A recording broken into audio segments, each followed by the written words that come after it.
Senran Kagura Estival Versus is apparently the 7th game in the Senran Kagura franchise. Despite some of them being spin-offs, that's quite a feat for a series barely a few years old. Rather than following the side-scrolling gameplay of the mainline games on the 3DS, Estival Versus continues the Vita line style, whereby you move around in a full 3D environment, Dynasty Warriors Light fashion. The story revolves around the Kagura Millennium Festival. Ninja clans established in previous game entries are warped to a mysterious tropical island to participate in the festival to potentially learn the highest secrets of the shinobi. Why a tropical island? Well, it's the perfect excuse to get the girls in their bikinis. Senran Kagura's notorious over-sexualized themes are present and in full force in Estival Versus. As stated, Estival Versus feels very much like a Diet Dynasty Warriors game, as you face off against hordes of enemies and then a boss at the end. Square button is for your normal attack and the triangle is the stronger attack.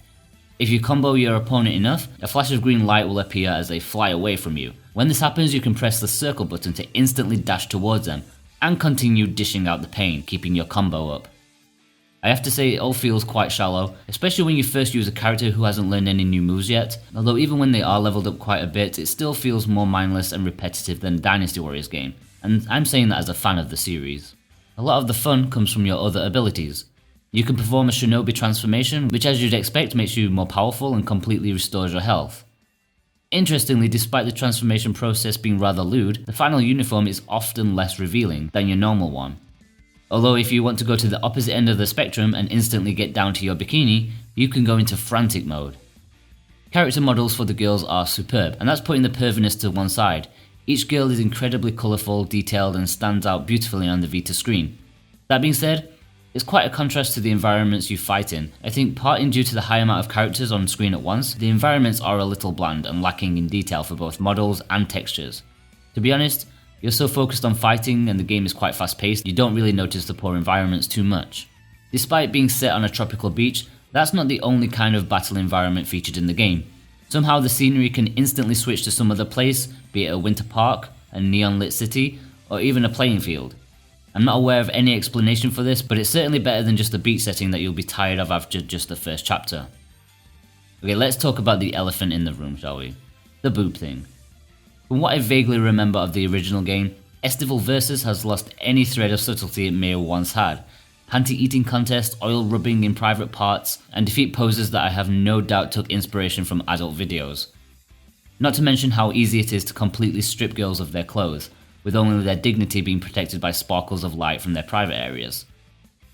For me personally, I don't really mind it. The unbelievable ridiculousness and the audacity of it all often made me laugh and cringe in equal measure. There is no shame in Estival Versus, and if that's fun for you, then you'll be happy here. To be honest, it does get tiresome at points because it never seems to let up. Oh, another boob groping reference. And another. And another. I found the controls a little difficult to adjust to. My muscle memory is telling me that the L shoulder button should be for a block, to readjust the camera view or maybe to lock onto an enemy. For some reason this is the trigger for your shinobi transformation, which on multiple occasions I activated way too early, just because I kept thinking it should do something else. Overall the button layout is a little strange to be honest. Locking onto an enemy is up on the D-pad. Activating frantic mode is done by holding R, putting 2 fingers on the touchscreen and then separating them, similar to how you would zoom in onto a picture. It's unnecessarily awkward, no doubt to the Vita's low button count. Unless you've played the previous games, it's really difficult to keep up with the vast array of characters in Estival Versus, and initially the story will just be a wall of characters, names and references you just don't get. It certainly takes a while to get going, especially during the first chapters, where every clan needs to be established into the situation. As the game progresses however, it gradually becomes more interesting.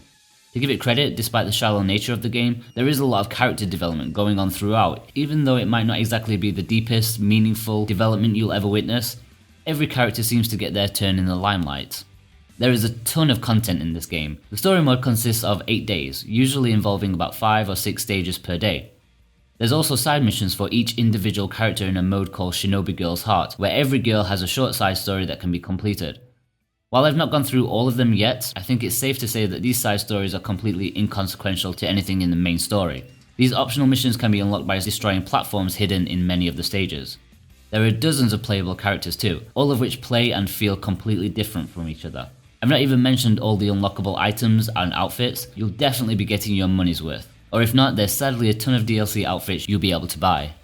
One aspect of the game that may interest a lot of players is the online multiplayer, where you can compete against players around the world in a few game types. Unfortunately, as the time of recording, there has been no opportunity to test the game modes and quality of the netcode, as every time I went online, there was 0 people available to play against, which is a shame as I was really looking forward to trying out Capture the Bra. The music seems to be pretty good too. Music in these kind of games is difficult to gauge since most of the time it's completely overshadowed by the sound effects of attacks, grunts and screams. One thing I did notice is how eclectic it is. There's such a vast array of styles for different situations. I really do like the main menu music, and I think that's a standout track with its mix of old style Japanese, which strongly reminds me of Okami, and distorted rock guitars. So overall it sounds like I'm being more negative than positive, but that doesn't mean I think Estival Vs is a bad game. It's a solid if shallow beat 'em up that fans of the series will adore, and those who couldn't get into it before still won't.